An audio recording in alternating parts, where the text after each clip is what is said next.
16 ONG, dont 5 des organisations de la société civile féminine intervenant dans la restauration des terres, l'agroforesterie, le reboisement, la gestion des déchets et aussi la vulgarisation des bonnes pratiques environnementales, ont signé ce 31 mars 2023 au cabinet du ministère de l'Environnement et des Ressources forestières un mémorandum d'accord avec le programme des Nations Unies pour le développement PNUD. Sélectionné parmi les 81 candidatures suite à un appel à projet lancé en novembre 2022, elle bénéficie d'une subvention de 473 013 $, soit un peu plus de 293 millions de francs CFA, dans le cadre du 7e Fonds européen de développement FAID et du 14e round du programme de microfinancement du Fonds pour l'environnement mondial, PMF-FEM. Ces 16 projets visent à conserver les ressources naturelles et à les utiliser de façon rationnelle. Et ce sont nos frères et sœurs, nos parents, surtout ceux qui sont en situation de pauvreté, de vulnérabilité,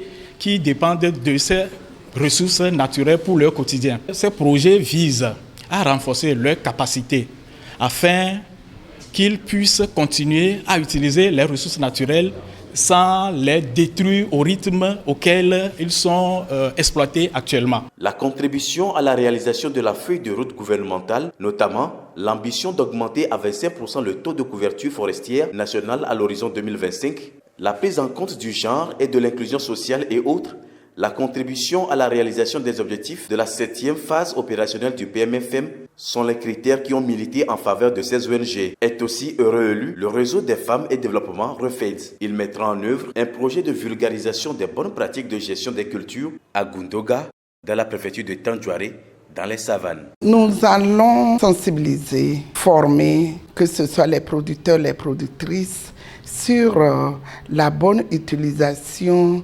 des biofertilisants. Nous allons aussi revoir les flancs de 2 montagnes avec des anarcadiers pour les protéger contre l'érosion, former les femmes dans les activités génératrices de revenus qui vont reconvertir ces femmes qui coupent le bois de chauffe pour le revendre. Et enfin, nous allons procéder par des champs-écoles pour montrer aux producteurs, productrices comment utiliser les biofertilisants pour leurs champs. Pour une excellente mise en œuvre de ces projets sur le terrain, le PNUD espère des ONG retenues des valeurs cardinales telles que l'intégrité, la responsabilité, la transparence, le professionnalisme, le respect mutuel, l'orientation vers les résultats en ne laissant personne de côté. Le PNUD, dès lors, restera très attentif aux résultats de chaque projet et restera disponible pour apporter tous les appuis nécessaires. Dans le même sens, j'en appelle à leur sens de responsabilité parce que quand on leur confie des missions, il faut quand même qu'ils le fassent conformément à ce qui a été convenu. J'ai dit à madame la représentante du PNUD que nous allons avoir l'occasion de descendre sur le terrain lorsqu'ils vont commencer par réaliser ces projets pour que nous nous assurons que les choses sont faites conformément à ce qui est décidé. Depuis 2009, année de son opérationnalisation au Togo, le PMFM a soutenu 144 projets, y compris les 16 nouveaux projets, pour un montant total de plus de 2 milliards de francs CFA.